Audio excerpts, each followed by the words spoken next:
The Kashari ships moved through space like wounded animals trying to escape a predator. Their vessels were damaged and broken, held together by emergency repairs and desperate hope. Commander Varric stood on the bridge of his ship, the Sanctuary's Hope, and watched the stars pass by. His people were dying and he could do nothing to stop it. 3 months ago, everything had been different.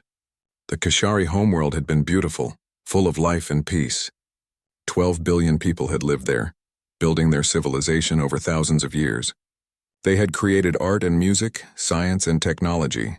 They had believed the galaxy was a place where different species could live together in peace. Then the Dominion had come. They had not sent messages or warnings. They had not asked for anything. They had simply started firing their weapons. Cities burned in minutes. Oceans boiled away. The sky itself seemed to catch fire. In 3 days, the Kashari homeworld was dead. Only those who had been in space or who had managed to reach the evacuation ships survived. Now fewer than 2 million Kashari remained alive. They traveled in a fleet of 37 ships, most of them civilian transports never meant for long journeys through deep space. The military escorts that protected them were damaged, their weapons almost empty, their shields failing. Behind them, the Dominion ships followed like sharks chasing wounded fish. Varric was tired. He had not slept properly in weeks. Every day brought new problems. Ships broke down. People died from injuries that could have been treated if they had proper medical supplies. Children cried for parents who would never answer. The weight of 2 million lives pressed down on him like a physical thing. His communications officer, Talana, had been monitoring all frequencies, hoping to find someone who might help them. Most species in the galaxy feared the Dominion too much to offer aid. Some had responded to their distress calls with sympathy but no action. Others had not responded at all. The Kashari were alone, and everyone knew that alone meant dead. Then Talana's console made a sound. She looked at her screen, her eyes going wide. Her hands shook as she worked the controls. "Commander," she said, her voice barely above a whisper, "we're receiving a transmission. It's from a species I don't recognize. They say they're called humans." Varric moved to her station. "What do they want?" Talana played the message. A voice spoke in perfect Kashari, though the accent was strange. "This is the human vessel Independence. We have detected your distress. You are entering space that we protect. We offer you shelter, medical aid, and safety. Follow the coordinates we are sending. You will be safe with us." Varric felt something he had almost forgotten. Hope. It was small and fragile, but it was there. "Do we have any information about these humans?" "Nothing in our database," Talana replied. "They're completely unknown to us." The tactical officer spoke up.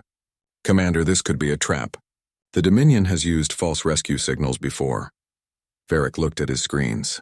Behind them, the Dominion ships were getting closer. They had maybe 6 hours before those ships caught up. His weapons were depleted. His shields were at 30%. His people were exhausted and desperate. "We don't have a choice," Varric said. "Set course for the human coordinates. Tell the fleet to follow us." The Kashari ships turned and headed toward the location the humans had sent. As they traveled, more messages came from the humans. They were calm and reassuring. They gave instructions on how to approach their space safely. They asked about medical emergencies and what supplies the Kashari needed most urgently. After 4 hours of travel, Varric's sensors detected something ahead. At first he thought it was a planet.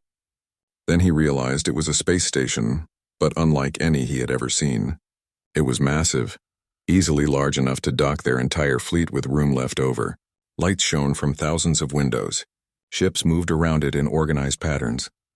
As the Kashari fleet approached, dozens of smaller human ships came out to meet them. Varric tensed, ready for an attack. But the human ships simply positioned themselves around the Kashari vessels. The voice came over the communications again. "We're here to guide you in. Follow our lead and we'll get you to the docking ports. Medical teams are standing by." The human ships led them to the station like shepherds guiding a flock. As each Kashari vessel docked, human teams came aboard. They wore white suits marked with a red cross symbol. They carried medical equipment and supplies. They smiled. Varric had not seen anyone smile in 3 months. A human woman came to his bridge. She was small compared to the Kashari, but she moved with confidence. She extended her hand toward him in a gesture he didn't understand. "I'm Katie Harrison," she said. "I coordinate refugee relief.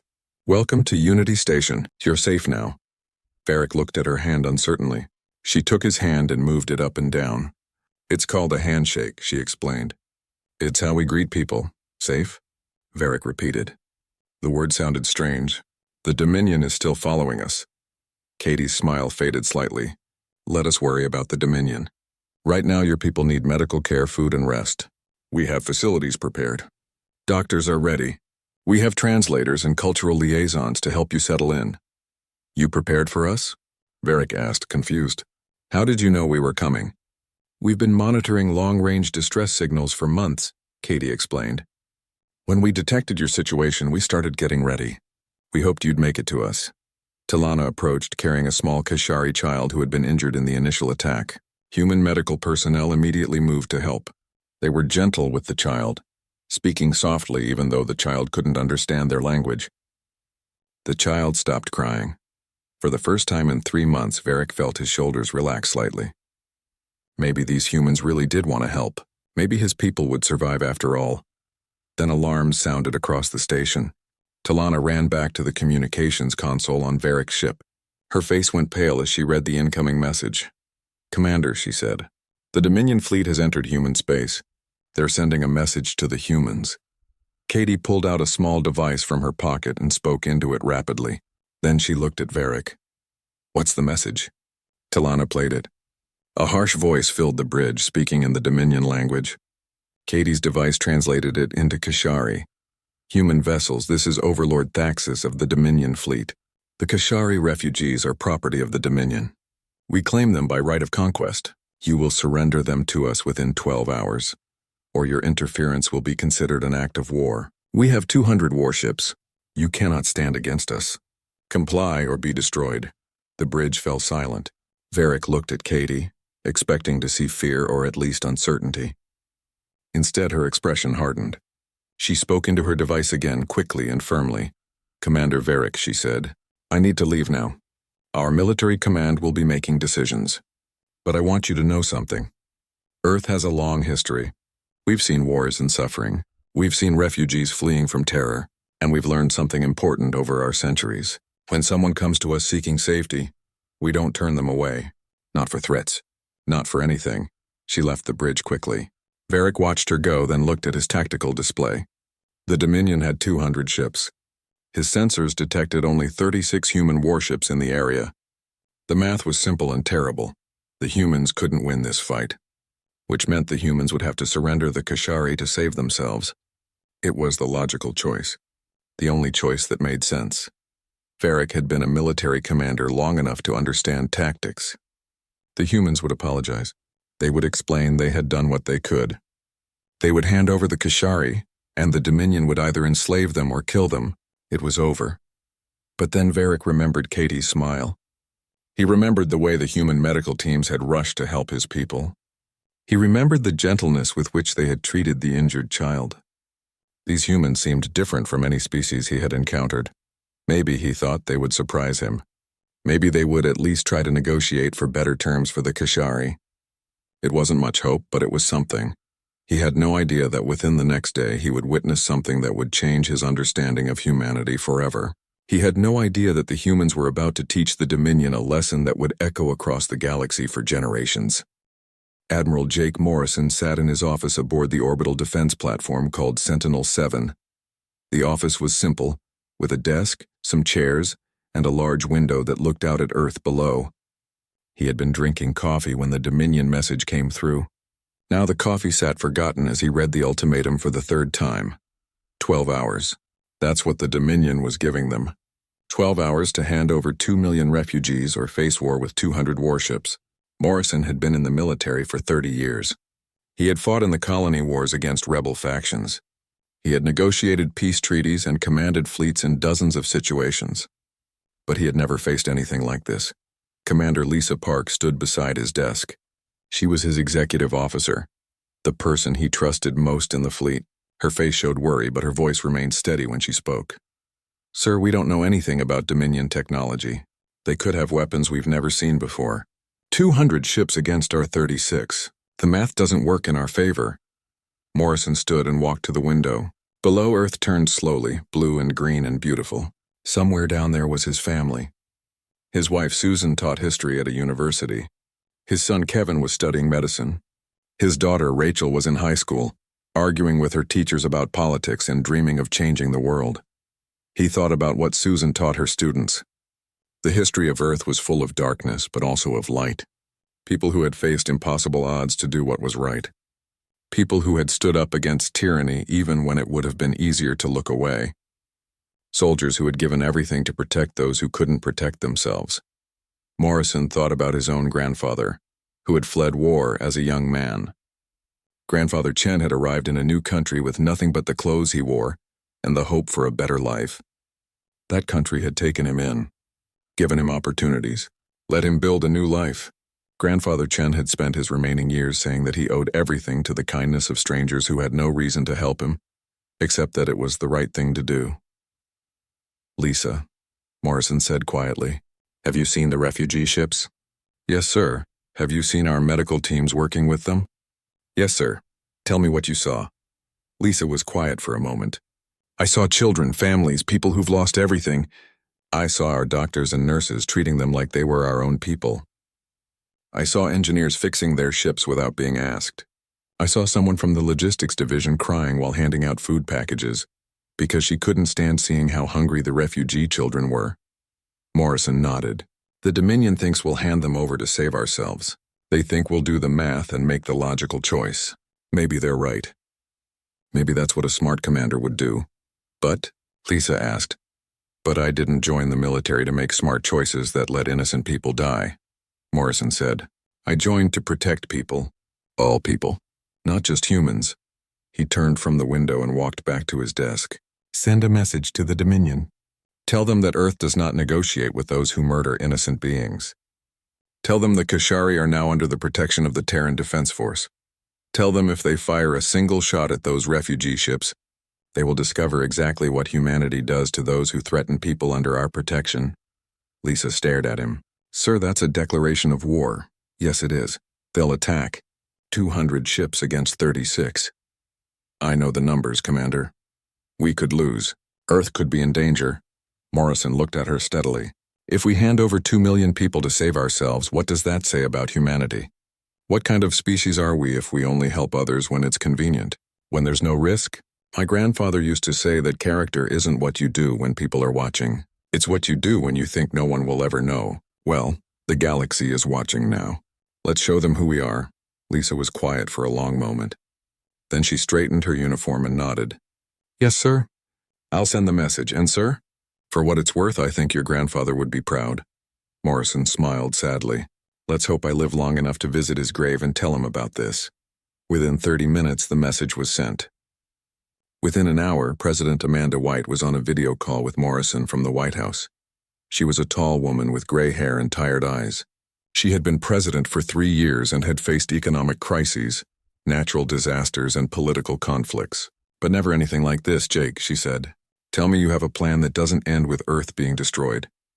"I have a plan, Madam President. Whether it works or not, I can't guarantee. The Dominion has 200 ships, yes, ma'am. We have 36 in that sector. Yes, ma'am, but we can call in reinforcements from other sectors. We could have 60 ships within 8 hours. 60 against 200. Still not good odds." Morrison leaned forward. "Madam President, with respect, this isn't about odds. This is about what kind of species we want to be. Those refugees came to us for help. They're desperate, they're dying, and they're hoping we're better than the monsters chasing them. If we hand them over, we're no better than the Dominion." President White closed her eyes. Morrison could see her thinking, weighing the options. The lives of 2 million Keshari against the potential risk to billions of humans. It was an impossible choice. Finally, she opened her eyes. "My grandmother was a refugee from a war. She used to tell me about the people who helped her, who risked their own lives to hide her family from soldiers. She said that's when she learned what goodness really meant. Not the easy kindness when everything is safe, but the hard kindness when kindness could get you killed." She paused, then continued. "I'll address the Kashari directly, and the Dominion. We'll make it clear that Earth stands with those seeking refuge. And Jake, you make sure our fleet is ready. If the Dominion wants war, we'll give them one they won't forget." "Yes, Madam President." The President's speech went out 2 hours later. It was broadcast to the refugee fleet, To every human settlement and to the Dominion ships. President White spoke clearly and firmly. To the Kashari refugees I say this. You came to humanity seeking safety. We will provide it. Not because we expect anything in return, but because it is right. As of this moment, Earth considers you under our protection. We will defend you with everything we have. To the Dominion I say this. For centuries, humanity has believed in certain truths. That all beings have the right to live free from tyranny. That the strong have a duty to protect the weak. That kindness is not weakness, but the highest form of strength. You have 24 hours to leave the space we protect. If you attack, if you threaten those we have given shelter to, you will face the full force of the Terran Defense Force. We do not want war, but we will not abandon those who need our help. Aboard his flagship, Overlord Thaxus watched the human president's speech and laughed. He was a large being, even by Dominion standards, with armor that bore the marks of 100 battles. He had conquered 17 worlds. He had destroyed species that had begged for mercy. These humans thought they could challenge him with their tiny fleet? They're insane, he said to his officers. Completely insane. They have 60 ships at most. We have 200. They've never even met the Dominion before, and they think they can stand against us? His tactical officer hesitated before speaking. Overlord, perhaps we should analyze their technology before engaging. We know nothing about their capabilities. Thaxus waved a hand dismissively. They're primitives who just achieved faster-than-light travel a few decades ago. Our sensors show their weapons are kinetic-based and simple energy weapons. Nothing we haven't faced before. No, we'll crush them quickly and take the Kashari. Let this be a lesson to the galaxy about interfering with the Dominion. He gave the order to advance. The Dominion fleet moved forward in their standard wedge formation, a tactic that had broken the defenses of countless worlds. They would strike hard and fast, destroy the human fleet, and then take the refugees. Thaxus had conquered worlds with less effort than this. These humans would fall just like all the others. They would learn that mercy was weakness and weakness was death. He had no idea that in 17 hours he would be fleeing for his life, his fleet in ruins, and his entire understanding of warfare shattered. The humans were about to teach the Dominion something they had forgotten in their centuries of easy conquest. Sometimes the species you underestimate are the most dangerous ones. The battle began when Earth's eastern hemisphere was facing the sun. In space, there was no real sunrise, but the humans aboard their warships felt like they were standing at the dawn of something important. They were about to fight for people they barely knew, against an enemy they had never faced, for a principle that many species had abandoned long ago. Overlord Thaxus watched from his command throne as his fleet moved forward. The Dominion ships formed a wedge, sharp and deadly, designed to punch through enemy defenses and split their formations. It had worked against every species they had encountered. The humans had arranged their ships in a strange pattern, spread out in small groups with gaps between them. Thaxus smiled. They were making it easy for him. All ships, Thaxus commanded. Fire! The Dominion's first attack was massive. Plasma weapons developed over centuries of warfare, launched from 200 ships at once. The bolts of superheated energy could melt through hull plating like a hot knife through butter. Missiles that bent space itself streaked toward the human vessels. It was enough firepower to destroy a planet's orbital defenses in minutes. But the human ships moved. They didn't just move. They danced. Precision thrusters fired in sequences that seemed impossible. The ships twisted and turned with a grace that should not have been possible for vessels of their size. The plasma bolts and missiles flew through the space where the human ships had been, hitting nothing but empty space. Only 3 human ships took damage from that first massive attack. And even those 3 managed to turn at the last second, taking the hits on their reinforced armor rather than their more vulnerable areas. Thaxus leaned forward on his throne. How are they doing that? His tactical officer was working frantically at his console. Sir, their reaction time is impossible. They're predicting our attack patterns before we even finalize them. Their computers must be more advanced than our database suggested. Then the humans fired back. Lieutenant Ryan Cooper sat at the weapons console aboard the destroyer called the Defiance. He was 28 years old, had grown up in a small town in Colorado, and had joined the military because his father and grandfather had both served. He had trained for years on targeting systems, had run thousands of simulations, but nothing had prepared him for this moment. Real aliens, real weapons, real consequences. Railgun batteries 1 through 6 locked on targets, he reported. His voice steady despite the adrenaline coursing through him. Firing. The railguns were simple in concept but devastating in practice. Humanity had developed them for mining asteroids and defending against possible meteor impacts. Magnetic acceleration pushed dense metal slugs to a fraction of light speed. The projectiles had no guidance systems, no complex technology. They were just metal moving very, very fast. They punched through the Dominion shields like the shields weren't even there. 3 Dominion cruisers disappeared in cascading explosions. Their shields, designed to stop energy weapons and deflect missiles, did nothing against solid matter moving at relativistic speeds. The metal slugs tore through the ships from bow to stern, rupturing reactors and causing chain reactions that tore the vessels apart. Direct hits, Ryan reported. Targets destroyed. Captain Maria Rodriguez commanded the Defiance. She was a career military officer who had spent 20 years working her way up through the ranks. She had commanded supply runs, training missions, and peacekeeping operations. This was her first real battle, and she refused to let fear show on her face. All ships execute formation Delta 7, she ordered. Let's show them what happens when they threaten our guests. The human fleet split into 3 groups. One group went left, one went right, and one held the center. They moved with synchronized precision that made them seem like a single organism with many parts. The Dominion fleet tried to adjust their formation, but the humans were already moving again, always staying just ahead of the Dominion's targeting solutions. A group of smaller human ships, destroyers built for speed and maneuverability, tore through the Dominion's screening vessels. These small ships were too fast for the larger Dominion cruisers to target effectively, but their weapons were still powerful enough to damage and destroy. Thaxis watched in growing disbelief as his fleet took casualties. Impossible. They're primitives. They shouldn't have this level of coordination. What Thaxis didn't understand was that humanity had spent decades developing artificial intelligence for warfare. They had created machines that could calculate trajectories and predict enemy movements with incredible accuracy. Then, after something called the AI crisis in 2187, they had learned to combine human intuition and creativity with machine precision and speed. Every human ship had a crew working in perfect synchronization with quantum computers. The computers predicted what the enemy would do. The humans added creativity and unpredictability. Together, they created something greater than either could achieve alone. Commander Varric watched the battle from the Refuge fleet, which had been moved behind Earth's moon for protection. He saw the tactical displays showing the battle in real time. The Kashari had been a peaceful species. They had defensive weapons, but they had never developed the art of war the way these humans clearly had. They're not just fighting, Talana said beside him, her voice filled with awe. They're hunting. Like predators who've done this 1,000 times before. They're doing this for us, Varric whispered.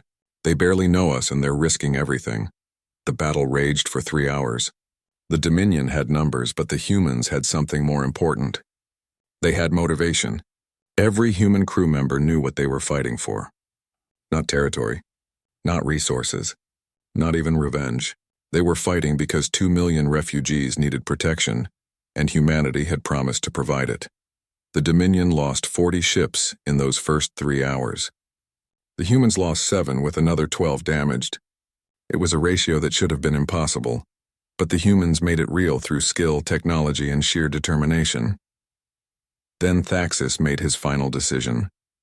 If he couldn't have the refugees, he would make sure the humans paid the ultimate price for their interference. Deploy the planet killer, he ordered. His officers looked at him in shock.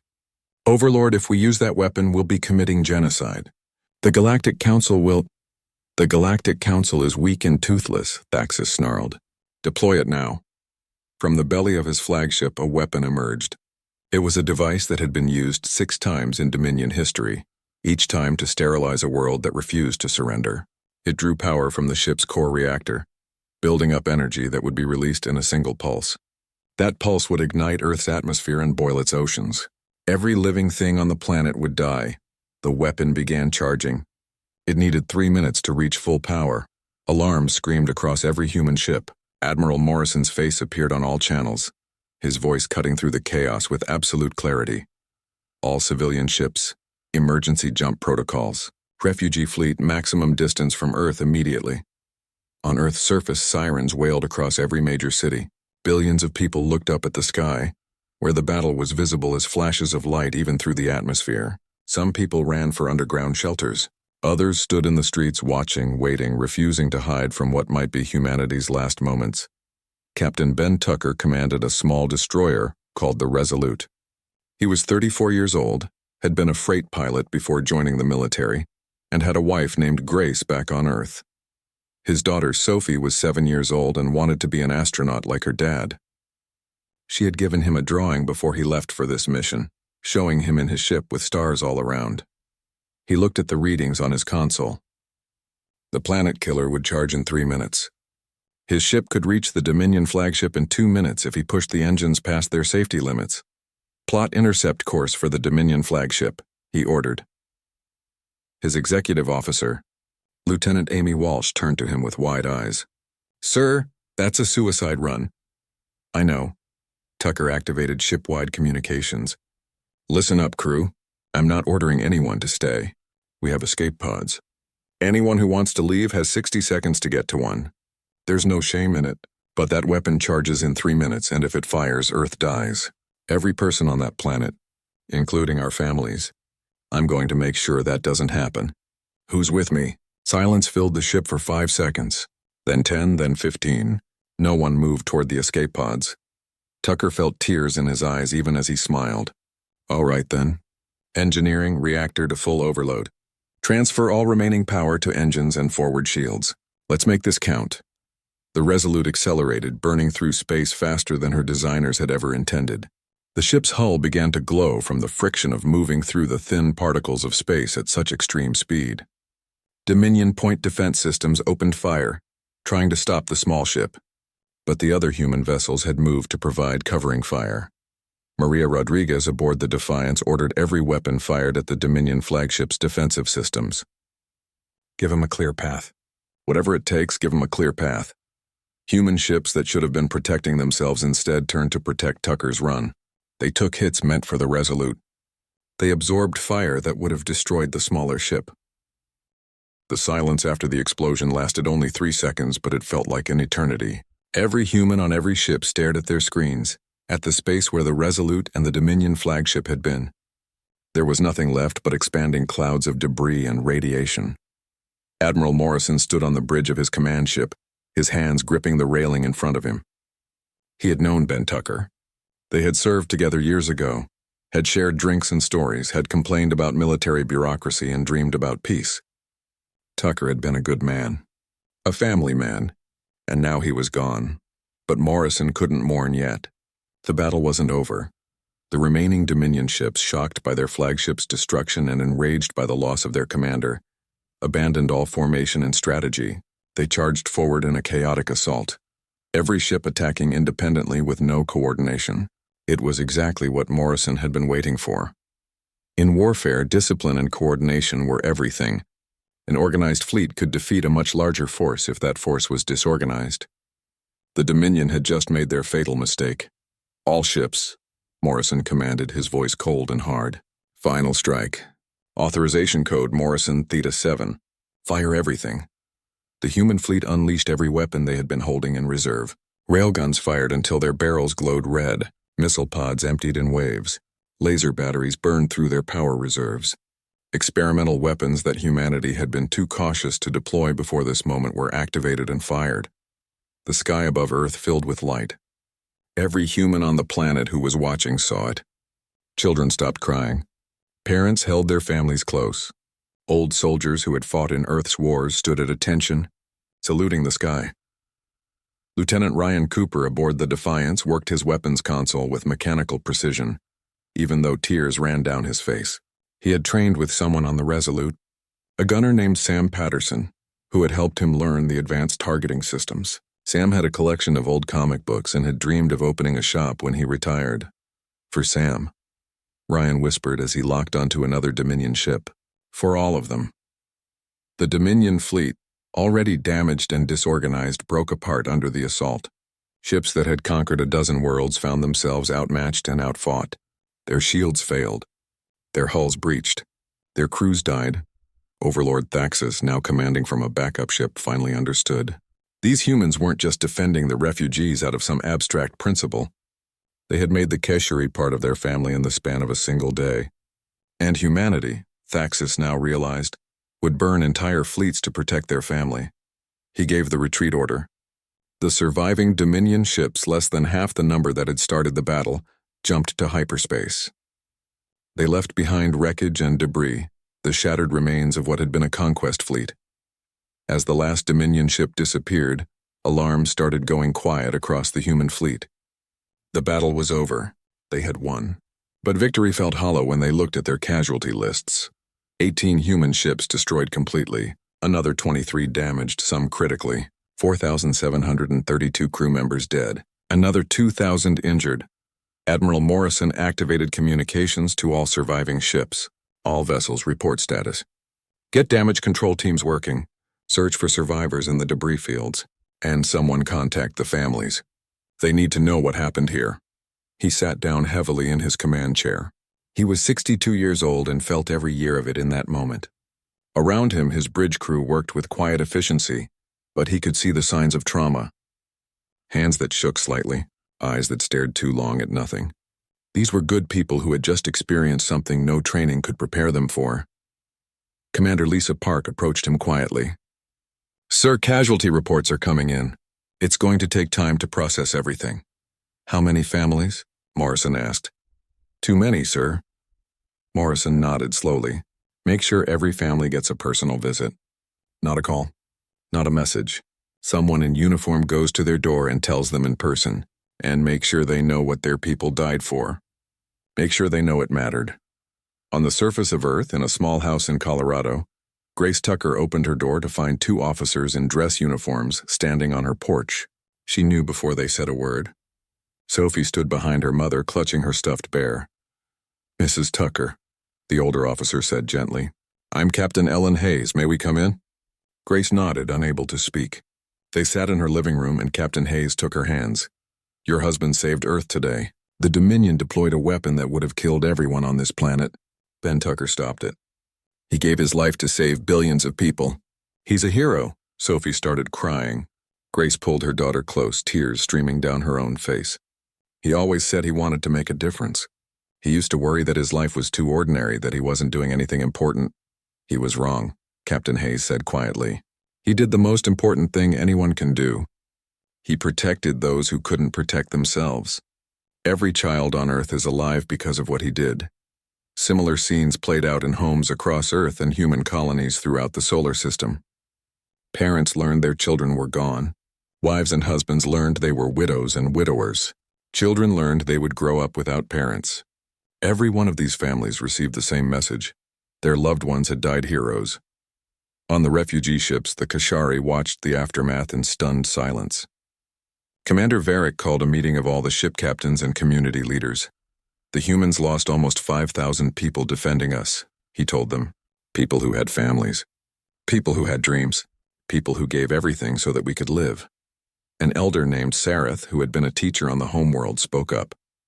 "What do we do now? How can we ever repay such a debt?" Varick looked at the faces around him. His people had lost everything. Their world was gone. Their civilization was scattered. They were refugees with nothing to offer but gratitude, we remember. Varick said simply. "We make sure that what they did is never forgotten. And we make sure that their sacrifice meant something. We rebuild. We contribute. We become part of this human civilization that was willing to die for us. We honor their memory by living lives worthy of the price they paid." Katie Harrison appeared on the screen in the meeting room, broadcasting from Unity Station. "Commander Varick, President White wants to address both our people together. She's requested a joint broadcast in 1 hour." When the broadcast began, President White's face showed the strain of the last day. She had aged visibly, with new lines around her eyes and gray in her hair that hadn't been there before. But her voice was strong. "Today, humanity paid a price for our principles. We lost nearly 5,000 souls defending people we had just met. Some will ask if it was worth it. Some will say we should have turned away the refugees and avoided the conflict. To those people I say this. We are defined not by what we do when it's easy, but by what we do when it's hard. We are defined not by how we treat those who can help us, but by how we treat those who need our help." She paused, collecting herself, The Kashari came to us fleeing tyranny and death. They asked for nothing but safety, and we gave them everything we had. We gave them shelter. We gave them hope. And yes, we gave them our lives. Because that's what humanity does. That's who we are. To the families who lost loved ones today, I say this: your grief is our grief. Your loss is our loss. But know that your people died for the most noble cause there is. They died protecting the innocent. They died standing against tyranny. They died making sure that in this dark galaxy there is at least one place where the strong protect the weak, instead of exploiting them.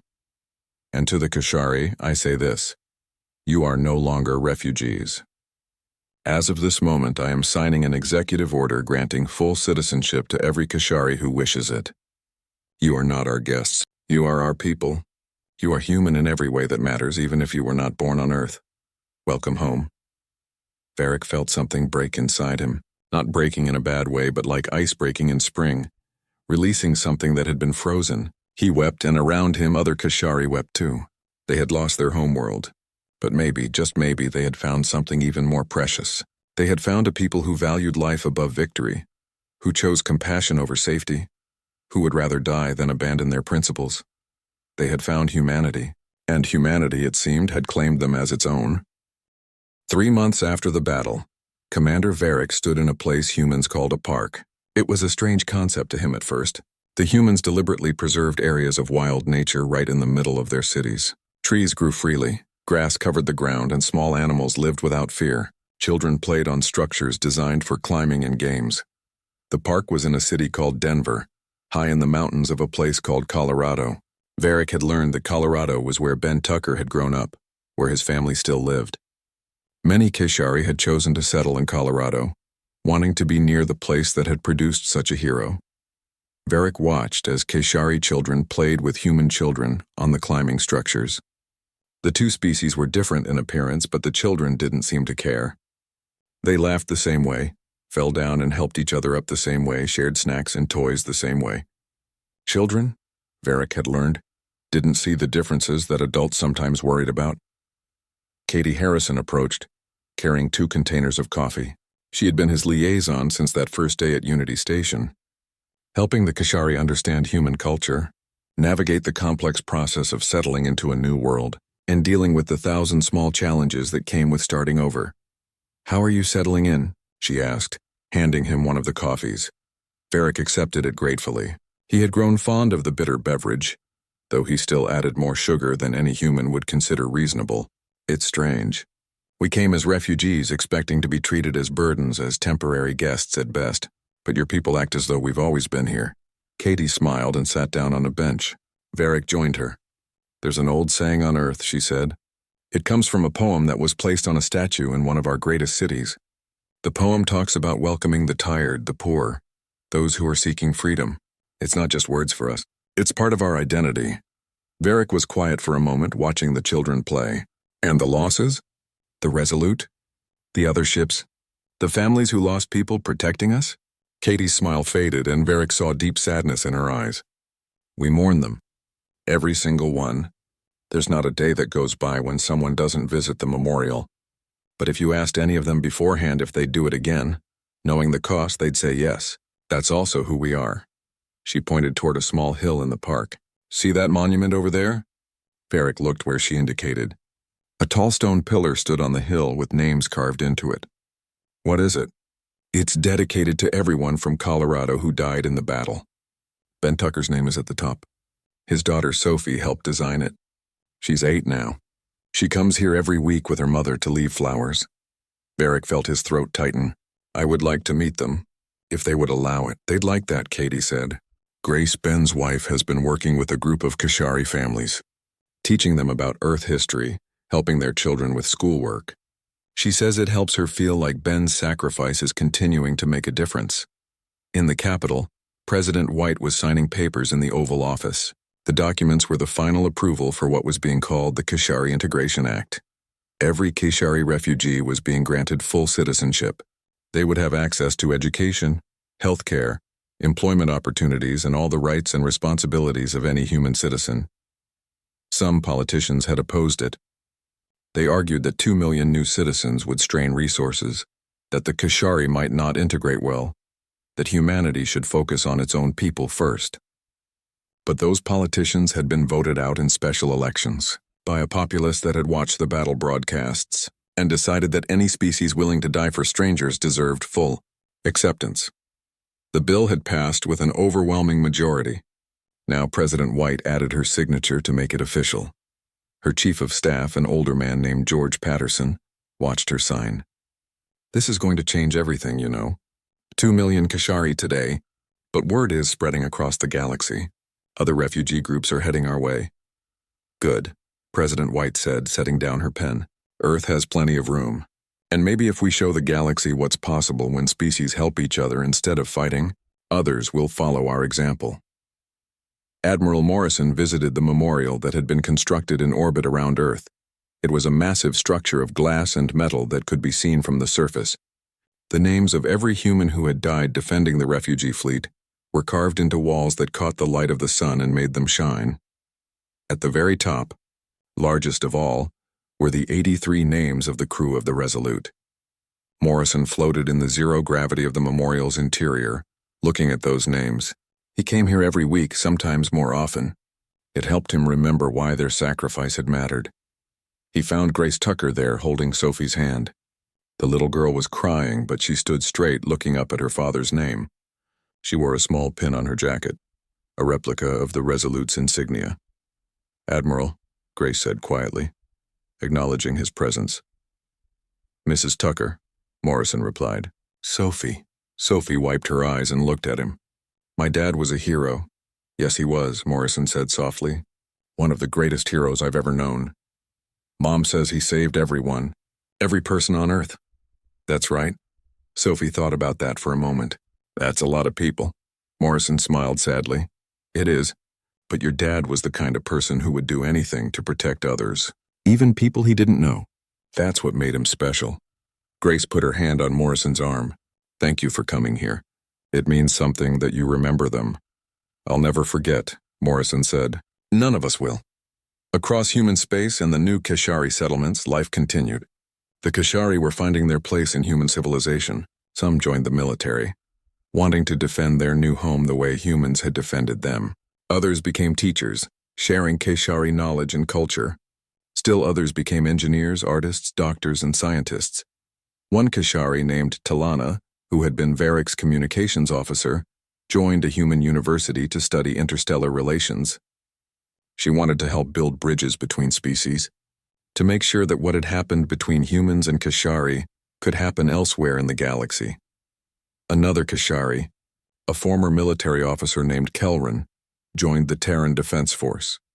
He went through the same training as human recruits, earned the same respect, and eventually commanded his own ship, the first non-human to do so. His ship was named the Unity, and on its hull was painted both the human flag and a symbol of the Kashari people. And in the darkness between stars, word spread through the galactic community. The Dominion had encountered a new species called humanity. The Dominion had demanded surrender of refugees under human protection. The humans had responded with fury. The Dominion had retreated in defeat, leaving behind half their fleet in wreckage. More importantly, the humans had not just defended the refugees. They had adopted them, made them citizens, treated them as equals. This was unheard of in galactic history. Other species, fleeing from tyrants and disasters, began to look toward Earth. They sent messages, cautious and hopeful. Could they also find sanctuary? Would the humans help them too? Commander Varric received one such transmission one evening. He was in his new home now, a small apartment in Denver with a view of the mountains. The message was from a species he had never heard of, the Vex Collective from the far arm of the galaxy. They too were fleeing persecution. They had heard what humanity had done for the Kashari. Could they perhaps also find sanctuary? Varric forwarded the message to Katie, who forwarded it to the president. The response came back within an hour, faster than Varric had expected. "Send them the coordinates. Tell them they're welcome. Tell them Earth always has room for those seeking safety." Varric looked out his window at the park below. The lights of the city were coming on as evening fell. He could see children still playing, both Kashari and human, their laughter carrying on the wind. He could see families walking together, Mixed groups that showed how much integration had already happened in just 3 months. He thought about the Kashari word for home. It was Shalakor, which meant not just a place but a feeling of absolute safety, of belonging, of being somewhere you were meant to be. For the first time since his world had burned, Varric felt Shalakor. Earth was his home now, not because he was born here, but because the people here had chosen to accept him. They had fought for him. They had died for him. They had welcomed him not as a stranger but as family, and Varric knew, deep in his hearts, that if anyone ever threatened this world, he would fight alongside the humans with the same fury they had shown for his people. He would defend Earth and humanity the way they had defended the Kashari, because that was what it meant to be part of this new civilization. Not human or Kashari, but both. Not divided by species, but united by values. Not separate peoples, but one family. Varric activated his communication device and sent a message to the Vex Collective. This is Commander Varric of the Kashari people. I am transmitting the coordinates to Earth. Come seeking refuge. You will find not just safety, but a home. The humans will protect you as they protected us, and we, the Kashari, stand with them. Come and see what happens when the strong choose to protect the weak instead of exploiting them.